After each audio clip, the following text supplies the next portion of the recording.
Power of கம்யூனிகேஷன்ஸ்னால் நம்ம பேசுகிறது, நம்ம அடுத்தவங்களோட பேசுகிறது, அவங்களோட வியூ, நம்மளோட ஃபீலிங்ஸு எல்லாமே ஒருத்தரை எக்ஸ்சேஞ்ச் பண்ணுறது தான் கம்யூனிகேஷன்ஸில் 2 டைப் இருக்குது. ஒன்று வந்து வேர்பல் கம்யூனிகேஷன் அண்ட் நான் வேர்பல் கம்யூனிகேஷன்.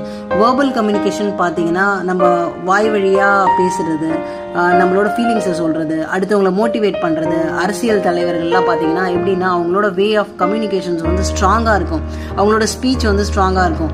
எக்ஸாம்பிள் ஹிட்லரோட வீடியோஸ் நீங்கள் அவரோட ஸ்பீச் பார்த்தீங்கன்னா அவரோட வியூ, அவர் பேசுறது எல்லாமே பயங்கர ஸ்ட்ராங்காக இருக்கும். அண்ட் நம்மளோட தமிழ்நாடு எடுத்துக்கிட்டிங்கன்னா தமிழ்நாடு லீடர்ஸ் அவங்களோட ஸ்பீச் பார்த்தீங்கன்னா அவங்களோட ஸ்பீச்சும் ஸ்ட்ராங்காக இருக்கும். எப்பயுமே ஒரு லீடர்ஸோட ஸ்பீச்சை நீங்கள் கேட்டிங்கனாலே நம்மளை மோட்டிவேட் பண்ணுற மாதிரி தான் இருக்கும். நம்மளை எல்லாருமே அவங்க அட்ராக்ட் பண்ணுறது அவங்களோட ஸ்பீச்னால தான் நம்மளை அட்ராக்ட் பண்ண முடியும். அதுக்கப்புறம் இன்னொன்று வந்து நான் வெர்பல் கம்யூனிகேஷன்ஸ் இருக்குது. நான் வெர்பல் கம்யூனிகேஷன்ஸ் வந்துட்டு த்ரூ ஐ